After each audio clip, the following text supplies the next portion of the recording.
we've been doing some research on the interwebs, and what we have found is there's a lot of people spiders talking about how to design effective e-learning. joke. Well, Not a good today we're giving you But I'm sure you eLearning got it. Partners EP, our take on how to design effective e-learning. But first, We got a free masterclass for you, because in order to design effective Effective e-learning, you e-learning. need to check out that free Check it masterclass out. so you know that you're going to be successful every time you Sign do. up for free. Let's go. Instantly get Number access. one Kick some is to butt. define your learners and your learner transformation statement. If you're going to design something, you would need to understand how you're going to design it based on what we like to call PLP's perfect learner profiles. Those are the people that are going to be taking your course or e-learning program. And the LTS impacts the PLPs because what the LTS is, it stands for Learner Transformation Statement. We have a bunch of videos on this channel about the LTS.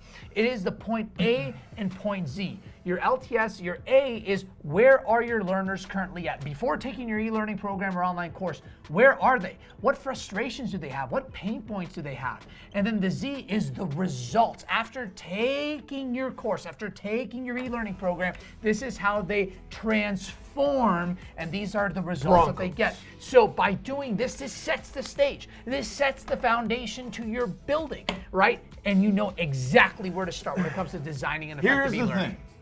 Design isn't everything. Exactly. It's the reality. What you really want to do is focus on the results. If you don't focus on the results, you can be the best instructional designer and your program won't have any value. You could have the best information, but if your information doesn't bring your learner from the start to the finish where these results come into play and doesn't hit these milestones along the way or learning outcomes, we have multiple videos on the channel about that, then you shouldn't even be designing anything in the first place. The second thing you're gonna do is pick how you're gonna design it. What are you going to use? What is the medium you're gonna use to get your amazing content that gives the results out there?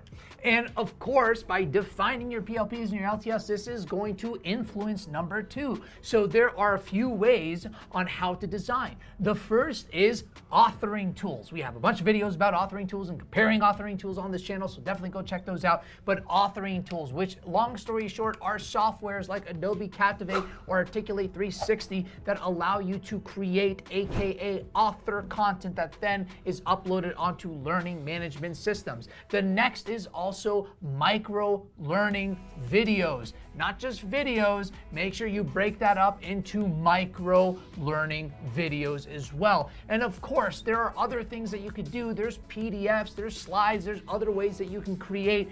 But our favorite is micro-learning videos and authoring tools, or a combustion of those two. That's what we've seen are extremely, extremely useful and engaging for the majority of the PLPs and the learner transformation statements of people trying to create courses for. And we do have a favorite authoring tool. It's called Rise. It is If Rise. you're gonna shell out $1,300 a year. But it's good. And the third thing you're gonna do is test and give feedback. It's all about testing and getting feedback, everybody, from who?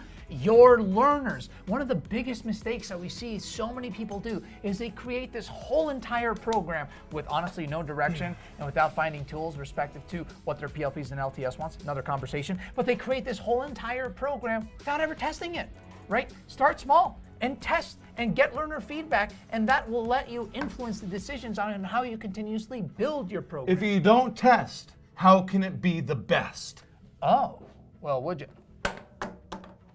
Thank you for the likes and subscribes.